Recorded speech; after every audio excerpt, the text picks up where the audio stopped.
10% e familjeve më të pasura në Gjermani kanë më shumë se gjysmën e pasurive në këtë vend dhe kjo shkakton pakënaqësi dhe ndjenja të padrejtësisë në shoqëri që dëshmojnë edhe sondazhet e fundit në këtë vend.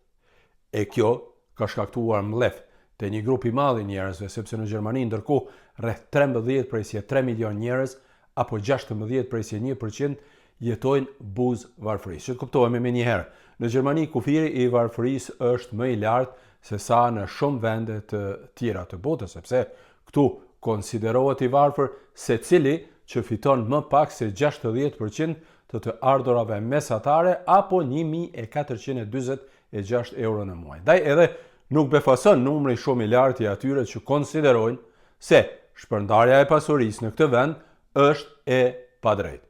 Kështu, në sondazhet e fundit thuhet se plot 81% e gjermanëve mendojnë se shpërndarja e pasurisë në këtë vend nuk është e drejtë, ndërsa vetëm 15% e të anketuarve thonë se pasuria në Gjermani është shpërndarë në mënyrë të drejtë. Në veçanti, pakënaqësi ka në disa lande, si në Saksoni, Saksoni-Anhalt dhe Tyringi, por edhe në Berlin dhe në Brandenburg, ku 90% e të anketuarve janë të pakënaqur me ndarjen e pasurive në Gjermani. Ndaj, 64% e gjermanëve mendojnë se duhet të futen taksa të veçanta në pasuri për super të pasurit, është fjala. Nëse shumti për futjen e taksave të veçanta janë mbështetësit e disa partive, të majtës, ekologjistëve dhe socialdemokratëve.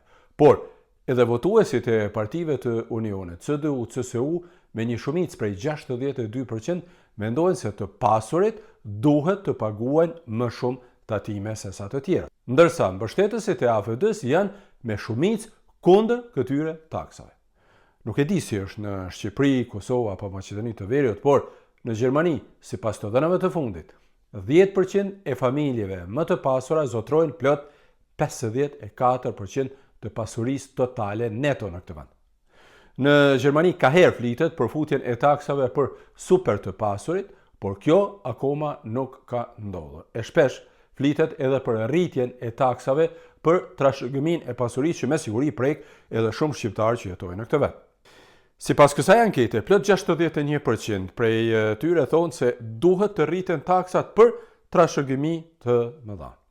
Edhe këtu, votuesit e të gjitha partive të tjera janë për rritjen e këtyre taksave të trashëgimisë, pra, përveç votuesve të AFD-s që në këtë mënyrë janë më shumë në mbrojtje të pasurve. Po jo, miq të dashur, në veçanti ju që jetoni në Gjermani, mendoni që ndarja e pasurisë në këtë vend është në rregull, apo mendoni se të pasurit duhet të paguajnë taksa më të larta?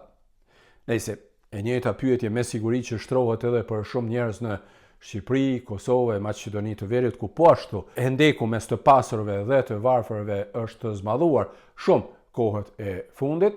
Ndaj, nëse doni pra, mund të komentoni natyrisht edhe përgjigjen në këto vende. Dhe mos harroni të abonoheni në kanalet e mia dhe ta shpërndani edhe këtë video, ndërsa unë ju përshëndes kudo që jeni dhe mirupafshim së shpejti me informacione të tjera, sepse këto ditë vërtet po ka bukur shumë zhvillime.